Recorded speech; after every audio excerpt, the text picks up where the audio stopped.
क्रोध से अत्यंत मूढ़ भाव, क्रोध में इंसान मूर्ख जैसा ही हो जाता है। और मूढ़ भाव में स्मृति भ्रम, अर्थात उसे कुछ याद नहीं रहता कि सही गलत क्या है।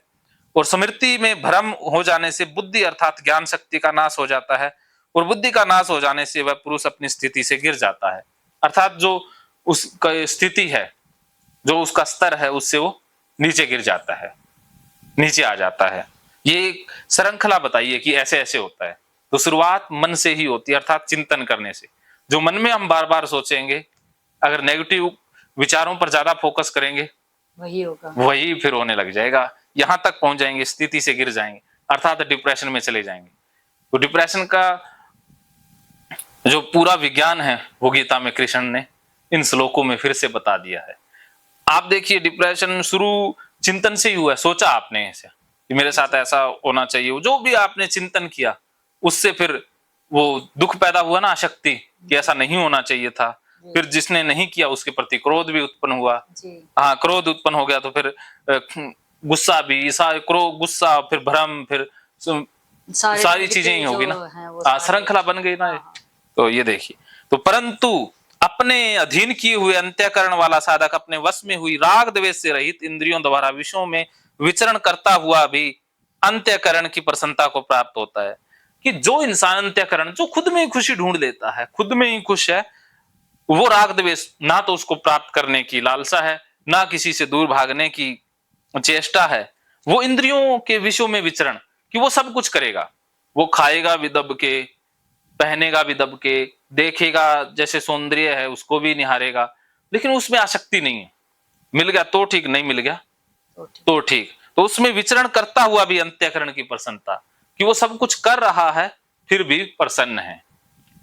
कृष्ण जैसे, जैसे एक जिक्र आता है, एक राजा का जिक्र आएगा आगे, कृष्ण भी करेंगे कि कुछ राजा ऐसे हुए हैं जो अंदर से, वो कहते हैं ना, आज हमें जरूरत है अंदर से सन्यासी, बाहर से संसारी। कि बाहर हमें कर्म पूरा करना है, लेकिन अंदर संन्यास ले लेना है, अर्थात फल से संन्यास ले लेना है, कर्म से संन्यास नहीं लेना। लोगों ने मूर्खता यही की कि उन्होंने कर्म से ही संन्यास ले लिया, तभी घर छोड़ के। और हाँ, घर से संन्यास नहीं लेना, जो गृहस्थी इसमें उससे, लालसाओं से, ये असली गीता है। तो अंत्यकरण की प्रसन्नता होने पर उसके संपूर्ण दुखों का अभाव हो जाता है, और उस प्रसन्न चित्त वाले कर्मयोगी की बुद्धि शीघ्र ही सब ओर से हटकर एक परमात्मा में स्थिर हो जाती है। तो पहले हमने देखा था ना कि भांति भांति के वचनों से, तो फिर बाहर सारों से चीजें हटके उसके अपने जो सर्वहिताय सर्व सुखाय का जो लक्ष्य है उस पर आ जाती है, कि जीना है मानवता के लिए, अपनी खुशी के लिए, और वही परमात्मा है। परमात्मा में स्थित, अर्थात हमारे अंदर जो आनंद है, खुशी, वही परमात्मा है। खुश इंसान परमात्मा का ही रूप है, दुखी इंसान शैतान का ही रूप है। तो हमें परमात्मा की अवस्था में रहना है, तो खुश रहना है। तो हमें सोच लें कि मन की स्पीड को बढ़ा करके ही रखना है। न जीते हुए मन और इंद्रियों वाले पुरुष की निश्चयात्मका बुद्धि नहीं होती, और उस अयुक्त मनुष्य के अंत्यकरण में भावना भी नहीं होती, तथा भावनाहीन मनुष्य को शांति नहीं मिलती, और शांति रहित मनुष्य को सुख कैसे मिल सकता है। अब देखिए, कृष्ण फिर से बहुत बड़ी बात कह रहे हैं कि जिसकी निश्चयात्मिका बुद्धि नहीं है, अर्थात जो डावाडोल हो जाता है। हमारी बुद्धि निश्चयात्मिका नहीं है, कभी तो कहते हैं ये सही, कभी कहते हैं वो सही, कभी ये, हम इनडिसीजन की स्टेट में रहते हैं ना, हम डाउट में रहते हैं, शक में रहते हैं। शक का मतलब है निश्चयात्मिका बुद्धि न होना, भी बहुत भेदों वाली बुद्धि, कि इधर भी लगता है उधर भी लगता है, सारी तरफ लगता ही है, बस असली का पता नहीं, नकली हजार इकट्ठे हो गए। जैसे बहुत सारे ऑप्शन हमारे पास हों तो हम कई बार चुनाव नहीं कर पाते। जैसे कई शॉप में जाते हैं ना कपड़े देखने, तो दुकानदार बहुत सारे दिखा दे तो हम कंफ्यूज हो जाते हैं, एक भी नहीं खरीद पाते। और जिसका पहले ही लक्ष्य है कि मैंने ये खरीदना है, तो वो बस उसे देखेगा और खरीद के आ जाएगा। तो निश्चयात्मिका बुद्धि है ना, वरना हमारी बुद्धि निश्चयात्मिका नहीं है तो ये सेल्समैन भी फायदा उठाते हैं, ये भी साइकोलॉजी का प्रयोग करते हैं। खरीदने कुछ ही जाते हैं, वो बेच कुछ ही देते हैं। है ना, ऐसा होता है, आपको तो पता है कि वो चार चीजें और बेच देते हैं। वो तो कुछ सेल्समैन ऐसे होते हैं जो गंजे को भी कंघी बेच दें, वो कला होती है उनके जी, उनका अपना तरीका। हाँ, अपना तरीका है, क्योंकि हमारी बुद्धि निश्चयात्मिका नहीं है, इसलिए कि हम डावाडोल हैं। हाँ, तो हम एक डिसीजन पर, हाँ, हम डिसीजन पे नहीं, हम अपनी इच्छाओं पर जी रहे हैं, तो अगर जरूरत पता है ना हमारे की जरूरत हमें इतनी है, तो फिर कोई नहीं बेच पाएगा। जी। हाँ, तो यही कृष्ण कह रहे हैं कि न जीते हुए, जिसने जीता ही नहीं है मन को, उसकी इंद्रियों पुरुष में निश्चय आत्मिका बुद्धि नहीं होती, उस अयुक्त कि वो बिखरा होता है, 2-3 चीजों में बिखर जाता है, उसका जीवन बिखर जाता है, संगठित नहीं है, वो बिखराव आ गया। मनुष्य के अंतःकरण में भावना नहीं होती, अर्थात उसके अंदर फीलिंग भी टूटी टूटी आएगी, कभी ये कभी वो।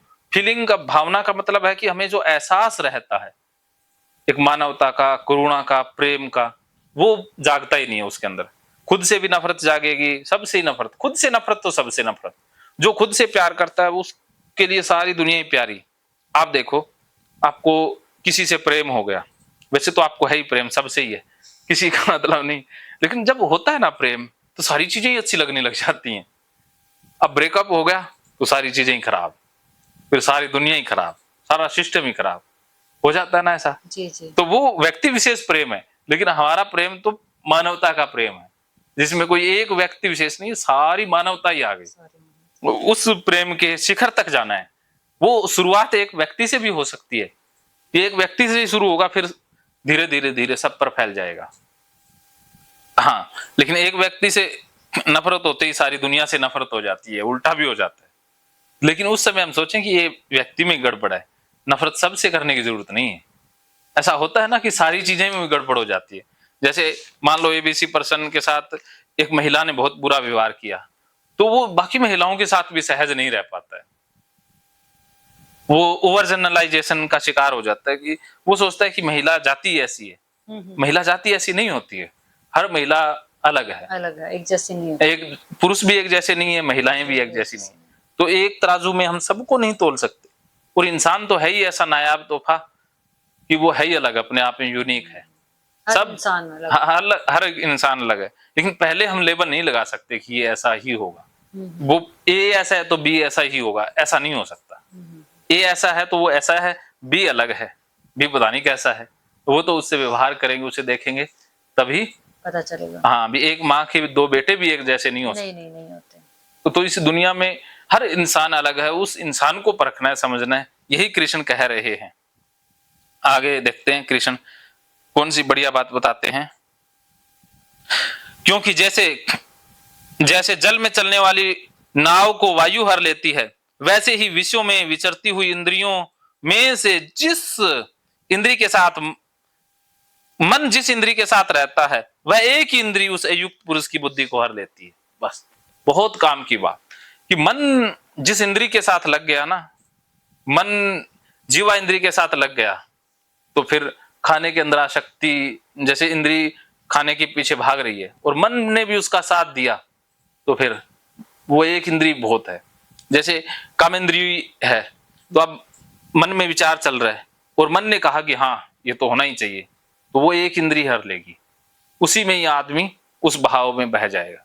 ये एक इंद्री प्रबल हो गई है, उसके अंदर वो उत्पन्न हो गई है जो भी उस विषयों की आसक्ति है, और मन भी उसका साथ दे रहा है, अर्थात बुद्धि उसका साथ दे रही है, तो वो एक इंद्री उसे ले जाएगी, बहा ले जाएगी। जैसे एक बार क्या हुआ, एक गुरुकुल में 2 शिष्य रहते थे, उनकी शिक्षा की, तो गुरु थोड़े से ज्यादा ज्ञानी थे, उन्होंने आसक्ति की बात की कि शिष्यों ने कहा कि भाई औरत के प्रति जो आसक्ति है उसे छोड़ दो, तो शिष्यों को सिखा दी। तो अब शिष्यों ने मान लिया, तो एक से दोनों शिष्यों ने कहा भी ठीक है, हम तो दूर ही रहेंगे। ठीक है, तो एक दिन क्या हुआ, वो आ रहे थे गुरुकुल में, रास्ते में एक नदी पड़ती थी, तो अब एक औरत थी उस किनारे नदी पर, तो वो कहती मुझे भी पार करा दो। तो एक शिष्य कहता अरे अरे, मेरे गुरु ने कहा है स्त्रियों से दूर रहना है, कहता मैं तो नहीं पार कराऊंगा, तो उसने मना कर दिया। तो फिर दूसरा शिष्य कहता कोई बात नहीं, मैं करा दूंगा। उसने उस औरत को कंधे पर बिठाया और नदी पार करवाया और छोड़ दिया। तो अब दूसरा जो पहले वाला शिष्य था वो तो नाराज हो गया, कहता मैं तो गुरु को कहूंगा, तूने तो धर्म भ्रष्ट कर दिया, गुरु की आज्ञा नहीं मानी, ये नहीं, बहुत बोला। और मन में सोचता रहा भी अब गुरु को जाती सारी बात बताता हूँ। वो दूसरा शिष्य कहता भी बता देना, अब तो मैंने तो कर दिया, मेरे तो मन ने कहा भी पार करा दो तो करा दिया, मैंने तो कुछ याद नहीं है। तो अब ऐसे बातें करते करते वो पहुंच गए। तो अब गुरुदेव को शिकायत लगा दी उसने कहा गुरुदेव इसने तो धर्म भ्रष्ट कर दिया, इसको तो गुरुकुल से निकालो, इसने एक स्त्री को नदी से पार किया है और कंधे पर भी बैठाया है, ये तो अपराधी है। तो गुरु ने दूसरे शिष्य को कहा कि तूने अच्छा किया, बहुत बढ़िया किया। तो फिर वो पहला शिष्य कहता है अरे गुरुदेव इसने तो अपराध किया।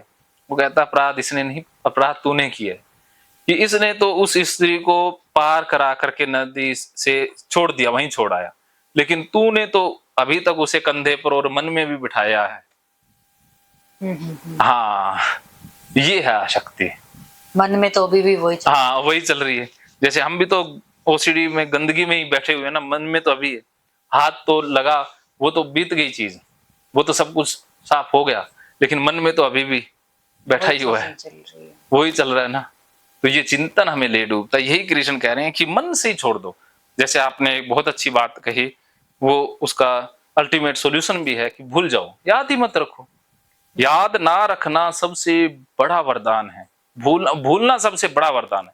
याद रखना बीमारी है, काम की याद चीज रखते हैं तभी उस बंद में फंसते रहते हैं, उसी पे विचार चलते हाँ, तो डिप्रेशन और ओसीडी का सबसे बड़ा कारण है कि हमें याद रहती है चीजें। इतनी यादाश्त भी अच्छी नहीं है ना। नहीं हाँ, वो नौकरी लगने तक हर ठीक है। चीज का ही एक बैलेंस, अति भी खराब और हाँ, कम तो भी। भूलना, याद रखना ही नहीं है। डाटा याद रखे तो फंस गए, भूल जाओगे तो हाँ, जब सब रख याद गए। नहीं है, जब डेटा ही खत्म हो गया माइंड से तो लेकिन ओसीडी वाले तो 2-2 दिन तक चीजें याद रखते हैं। जैसे आपने इससे बताया भी ज्यादा टाइम तक, तो पता नहीं उनको बैक माइंड में वो थॉट्स कहीं 10 साल पहले कहाँ पैर टच हुआ था वो भी याद है।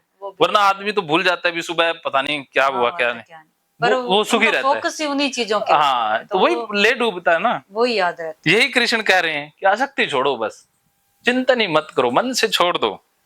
अर्जुन भी पकड़ के बैठ गया कि पाप लगेगा, पकड़ा तो अर्जुन नहीं है ना, मन से ही पकड़ के बैठ गया। तो मन से पकड़ा तो फंस गए। मन से छोड़ते चले, बस मन को खाली रखें, डाटा डालना ही नहीं है, बोझ रखना ही नहीं है।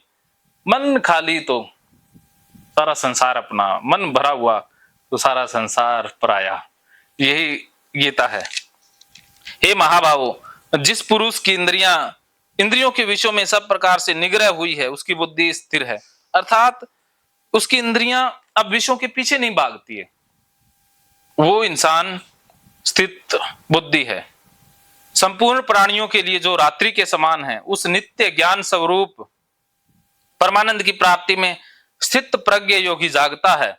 और जिस नाशवान सांसारिक सुख की प्राप्ति में सब प्राणी जागते हैं, परमात्मा तत्व को जानने वाले मुनि के लिए वह रात्रि के समान है। देखिए, इस श्लोक में भी कृष्ण कह रहे हैं कि जो ज्ञानी है वो जाग गया, रात्रि को जाग गया। रात्रि किसे माना गया है कि जिन चीजों को हम हकीकत मानते हैं। तो रात्रि हमारे लिए, जो आप सोचते थे कि ऐसा होना चाहिए, गंदगी होती है, ये रात्रि है, ये खराब डेटा है। तो ज्ञानी के लिए ये रात्रि हो जाती है, वो इसमें जाग जाता है। हमारे लिए तो सच है, लेकिन उसके लिए वो झूठ हो जाता है। और जब आपको भी ज्ञान हो जाएगा, काफी कुछ तो हो गया है, फिर आपके लिए भी ये बेकार हो जाएगा। आज तो हीरो जितना कीमती ये डाटा लगता है, कल को ये कोड़ियों के बराबर भी नहीं लगेगा। तो ये जागना हो गया, फिर आप जाग गए, अर्थात रात्रि के समान हो गई, ये चीजें रात्रि हो गई। लेकिन लोगों ने इसका उल्टा ही मतलब निकाल लिया। अभी योगी रात्रि को जागता है तो रात को जागते रहेंगे और दिन को सो लेंगे। तो इससे भी कोई लेना देना नहीं है, सोने से जागने से। जागना मतलब मन से जागना, कि सच क्या है वो पता लग गया, झूठ क्या है वो पता लग गया, तो जाग गए हम। फिर हमारे लिए रात्रि हो गई जो चीज नकली है, और दिन हो गया जो चीज असली है। जैसे नाना नदियों के जल सब ओर से परिपूर्ण अचल प्रतिष्ठा वाले समुद्र में उसको विचलित न करते हुए समा जाते हैं, वैसे ही सब भोग जिस स्थित पुरुष में किसी प्रकार का विकार उत्पन्न किए बिना ही समा जाते हैं, वही पुरुष परम शांति को प्राप्त होता है, भोगों को चाहने वाला नहीं। बहुत खूबसूरत बात कृष्ण ने कह दी है, सार बता दिया है। जैसे नाना नदियों का, कितनी नदियों का जल समुद्र में समा जाता है, लेकिन समुद्र विचलित नहीं होता, वैसे ही पुरुष में सब इंद्रियों के सब भोग विषय उसमें समा जाते हैं। इंद्रियों के विषय भोग है ना, सब समा जाते हैं। वो सब स्वीकार कर लेता है, लेकिन वो विचलित होता ही नहीं है। सब कुछ उसमें समा गया, वो हो गया समुद्र जैसा। जी। हमें तो कोई चीज लहसुन प्याज दे दे तो भी क्या के खा लेते हैं हम तो। अरे आप तो खा लेते हो, हम उनसे जोड़ रहे हैं ना जो बीमार हैं, जैसे हम मानसिक जो उन्होंने बिठा रखा है, हाँ बिठा रखा है जो अपने अंदर। हाँ, तो हम समुद्र हैं तो उसमें सब, जैसे बुद्ध के लिए तो जहर भी समा गया, खा लिया ना। राम के लिए झूठे बेर भी, कृष्ण सुदामा का प्रेम देखते हैं, गरीबी कहाँ देखते हैं, समा गया ना, सिंहासन ही दे दिया। जी जी। गंधारी का शराब भी समा गया, यादवास्थली भी समा गई, अपने अगर जाते हैं मरते हैं अपनी आंखों के सामने, समा गया ना। इतना बड़ा हद है, इतना कुछ भी समा गया। हजारों गोपियां समा गई, 16,100 स्त्रियां जिनसे शादी कृष्ण की हुई, सब कुछ कृष्ण के अंदर समा गया। देखो उस इंसान की कल्पना कर सकते हैं? हमारे अंदर एक चीज नहीं समा सकती थोड़ा 2 बूंदे गिर जाएं इतने में अपना समुद्र तो लहरें जोर जोर से उठा देता है, सुनामी आ जाती है अपने मन में। अर्थात समुद्र का मतलब मन, मन का समुद्र। हाँ, मन का समुद्र हमारा। उसमें भी तो मंथन चलता ही है। हाँ,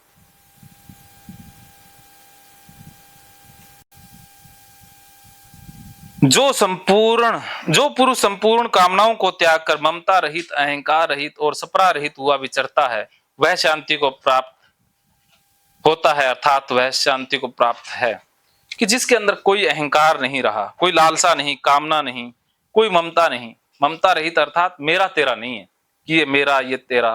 जैसे माँ है, अच्छी बात है, माँ की ममता होती है, लेकिन वही ममता सब बच्चों के लिए बराबर हो जाती है तो वो असली ममता है। ये जैसे पड़ोसी का बच्चा तो बहुत बुरा है, गंदा है, और अपना बच्चा बहुत साफ, मतलब साफ का मतलब उसको तो खिलाना। जैसे आजकल घरों में या कई कुछ घरों में ऐसा होता है कि अपने बच्चे को तो आप बहुत कुछ खिला रहे हैं, लेकिन कोई भूखा आ गया तो उसको खिलाते ही नहीं है, उसको भगाते हैं, ये तो खाने के लिए आ गया। लेकिन जिसके अंदर असली ममता है वो बच्चे के भूखा देख ही नहीं पाएगी, वो उसे खिलाएगी। उसके लिए बच्चे से प्रेम है, चाहे मेरा है चाहे दूसरा है, बराबर प्रेम है, तो वो असली ममता है जी। तो वो ममता रहित तो हो गए कि उसकी ममता अब एक पर नहीं रही। जैसे धृतराष्ट्र की ममता तो दुर्योधन पर है तो महाभारत हो गया। जब ममता एक पर आ जाती है तो महाभारत है, ममता सब पर तो शांति। हे अर्जुन, यह ब्रह्मा को प्राप्त हुए पुरुष की स्थिति है जो प्राप्त होकर योगी कभी मोहित नहीं होता, अर्थात अंत काल में भी इस ब्राह्मी स्थिति में स्थित होकर ब्रह्मानंद को प्राप्त हो जाता है। उन्होंने अल्टीमेट बता दी कि अर्जुन, ब्रह्मा को प्राप्त हुए पुरुष की ये स्थिति है, ये है असली ब्रह्मा को प्राप्त हुआ इंसान, ऐसा होता है। तो अर्जुन ने लक्षण शरीर के पूछे, भगवान श्री कृष्ण ने लक्षण बताए मन के हैं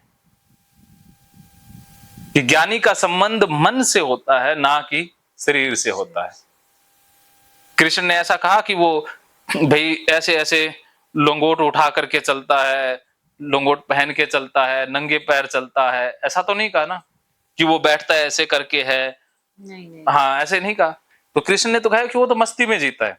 और असली बात यह है कि जो ज्ञानी हो गया वो बच्चों जैसा हो जाता है कि अब उसके सोने का कोई फिक्स टाइम नहीं है, उसको जब नींद आएगी तब सो जाएगा और जब भूख लगेगी तब खाएगा, क्योंकि डाटा ही नहीं है ना।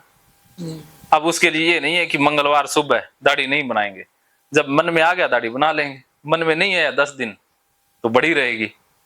कोई टाइम नहीं है, आज शनिवार है तो भैया आज काले कपड़े पहनेंगे, जब आ गया पहन लिया, नहीं तो नो, कोई आसक्ति नहीं।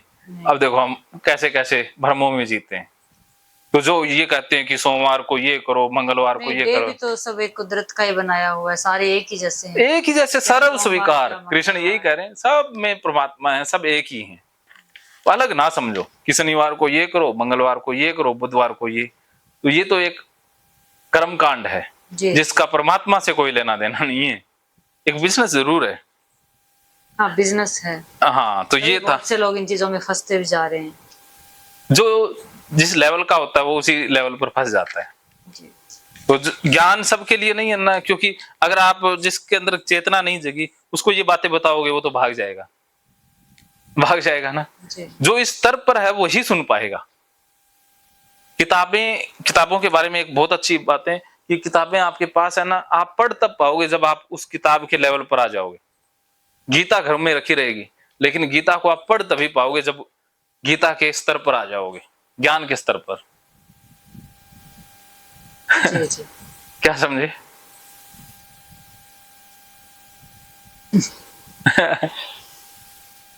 अब आप साइलेंट मोड पर चले गए, अब आपको फिर से रिंगटोन मोड पर लगाते हैं। पे हंसते हैं, बेवकूफ समझते हैं इनको, और ये लड़कियां पता नहीं अपने आप को क्या समझती है भी बेवकूफ। देखो भारत में ना दबाया गया है, क्योंकि धर्म ने इन चीजों को दबा दिया था गंदा बता के, तो अब जो एक्सपोजर मिला है तो वो फिर एक बार ज्यादा ही वो होगा ना। पर हमारा कल्चर चारों तरफ का उस चीज को एक्सेप्ट नहीं करता, तभी ये चीजें जो गलत तो ये हो रही है लड़कियों के साथ, जो भी इसी वजह से ये बाहर तो नहीं होती ना, बाहर नहीं होती, इंडिया में ज्यादा है। इंडिया में ज्यादा है। दोनों का ही जैसे भड़काती है ना चीजें, कुछ लड़कियों की चीजें उन लोगों, हाँ, अब वो ऐसे करेगी तो वो ऊपर से वो चीजें होगी। वो देखो होता है ऐसा, लड़कों का भी पूरा कसूर नहीं है। नहीं, लड़कों का भी बराबर का है। आजकल लड़कियां अगर ज्यादा बढ़ावा देगी तो वो चीजें ऑटोमेटिकली वो उनसे अचेतन तौर पर हो जाता है, ना चाहते भी कई बार ऐसी हरकतें हो जाती है। हाँ, फिर उनका सहयोग भी रहता है, लेकिन आखिर में पता नहीं कहाँ गड़बड़ होती है, फिर वो पूरा मामला। बट ये बेवकूफियां हैं, ये थोड़ा सा कल्चर को समझ के उस हिसाब से ही ढंग सीखना चाहिए।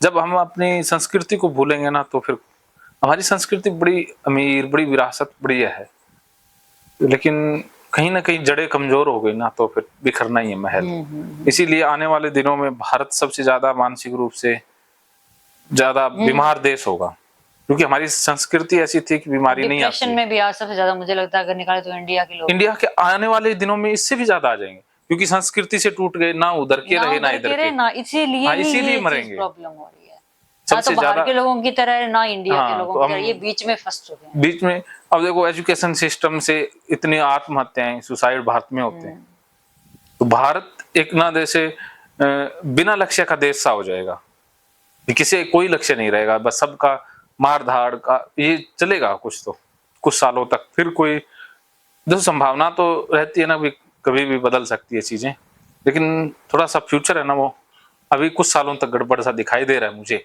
मैं जहां तक अपनी सोच से देखता हूँ तो भारत नहीं गड़बड़ होगा, भारत का भविष्य कुछ सालों तक गड़बड़ में जाएगा, और जो अच्छे लोग हैं ना वो भारत को छोड़कर चले जाएंगे। खराब कर दिया इन लोगों ने सारा सिस्टम, क्योंकि यहाँ ईमानदार सही बंदे के लिए रहने लायक चीज नहीं है, सिस्टम गड़बड़ है। इसीलिए जो बुद्धिमान लोग हैं ना वो बाहर रहना पसंद ज्यादा करते हैं, या अलग ही अपने शहर बसा लेंगे। दिल्ली में रहने लायक जगह नहीं है। नहीं दिल्ली तो घटिया शहर। मैं तो विकास जी को कह रहा था, मेरे को दिल्ली के नाम से डर लगता है, पता नहीं अचेतन मन से। दिल्ली वो रहने लायक भी नहीं है सर, जाने लायक भी नहीं है, कीड़ों की तरह लोग कीड़े के लोग सेफ नहीं है वहाँ, कभी भी कुछ भी हो सकता है, कोई सेफ्टी है ही नहीं। लड़कों के लिए सेफ नहीं है तो लड़कियों के लिए तो क्या होगा, बिल्कुल भी नहीं, सवाल ही नहीं उठता। मैं गुड़गांव रही हूँ सर, 1 साल से 2015 के अंदर 16 के अंदर रही हूँ मैं। उस टाइम भी ये कहा जाता, कहते थे कि 7 बजे के बाद घर से बाहर नहीं निकलना। साथ में गुड़गांव में इतना क्राइम नहीं है, और इतने साल पहले तो वो इतना डेवलप भी, मतलब हाँ बिल्डिंगें वगैरह बन रही थी, सब कुछ ऐसे तो काफी सालों से ही है, पर आज और भी ज्यादा डेवलप हो चुका है इतने सालों में। तो जगह स्पेस भी नहीं बचा हुआ, जो जिस टाइम मैं रहती थी अब तो बड़ा स्पेस था, एक बिल्डिंग थी फिर स्पेस, एक बिल्डिंग थी फिर, अब तो सारे स्पेस पर दिल्ली नो। भारत में ना रहने लायक राजस्थान अच्छा है, हिमाचल अच्छा है, इधर क्राइम कम है, रात को लड़कियां बढ़िया, गुजरात भी बहुत अच्छा है, हरियाणा का की तरफ मैं बेंगलोर जाकर आई थी सर, मेरा वीजा का प्रोसेस उधर ही हुआ था। उधर आप देखो तो सेफ है वो चीजें, वो उधर सेफ है जाके आगे। हाँ, उनको इन चीजों से, ये यूपी बिहार से सटता हुआ इलाका है ना, वहाँ लेकर ही मैंने सारे काम किए थे अपने। जहाँ यूपी बिहार का दिल्ली का प्रभाव है ना, वो आसपास का इलाका गड़बड़ है। जैसे हरियाणा बदनाम होती है। मैं आपको उस डॉक्टर के पास गई थी ना, डॉक्टर कशिका जैन, यूपी मेरठ में है, जो पूरा ये मेरठ मुस्लिम, सारे मुसलमान चारों तरफ अगर देख लेना तो बंदे का दिमाग खराब हो जाए। सेफ नहीं है, सेफ नहीं है। और ये देखो सेफ्टी हरियाणा बदनाम है, वैसे हरियाणा की कोई बाहर रेपुटेशन अच्छी नहीं है, लेकिन आप हरियाणा में नहीं आते। मैं सिरसा अलग है हरियाणा से भी, ये कल्चर ही इसका अलग होगा। ये अपना अभी ये राजस्थान का इधर का बॉर्डर ये सब टच करते हैं ना, तो ये आप रोहतक बागड़ी बोलते हैं, हरियाणवी कहाँ बोलते हैं? महकेंगे फिर से खुशियों के रंग भगवत गीता थेरेपी कोर्स के संग। इतिहास का पहला ऐप जो गीता के माध्यम से ओसीडी डिप्रेशन का इलाज आसान बनाएगा। ओसीडी डिप्रेशन का इलाज हुआ और भी आसान, और वो भी बिना दवाई, घर बैठे। किसी को बीमारी की चिंता है तो किसी को चिंता की बीमारी है। भगवत गीता ने लाखों करोड़ों का जीवन बदला है और आपका भी बदलेगा। गीता थेरेपी कोर्स में आपको मिलेगा सभी 11 प्रकार की ओसीडी का संपूर्ण इलाज, जैसे गंदगी का वहम, बार बार हाथ धोना, बार बार सफाई करना, बार बार लॉक दरवाजा चेक करना व अन्य सामान की चेकिंग बार बार करना, एक ही विचार बार बार आना, नुकसान व मरने मारने का विचार आना, HIV, rabies, cancer, heart attack का विचार आना, IBS और नींद न आने की समस्या का हल गीता कोर्स में मिलेगा। आत्महत्या वाले विचारों से मुक्ति भी गीता थेरेपी कोर्स से मिलेगी। राजेंद्र जोधपुरिया ऐप पर आपको ओसीडी से संबंधित राजेंद्र जोधपुरिया की किताब भगवत गीता के मनोवैज्ञानिक रहस्य और अन्य टिप्स पढ़ने को भी मिलेंगे। गीता है महान थेरेपी। गीता में CBT, हिप्नोथेरेपी, माइंडफुलनेस, ERP व अन्य बहुत सी साइकोथेरेपीज का समावेश मिलेगा। राजेंद्र जोधपुरिया ऐप एक, फायदे अनेक। आज ही प्ले स्टोर से डाउनलोड करें, लिंक डिस्क्रिप्शन में है। तो देर क्यों, अभी जाइए डिस्क्रिप्शन में और लिंक पर क्लिक करके प्ले स्टोर से अभी डाउनलोड कीजिए राजेंद्र जोधपुरिया ऐप और पाइए अपनी सभी समस्याओं का हल। मानो तो मौज है, वरना समस्या तो हर रोज है।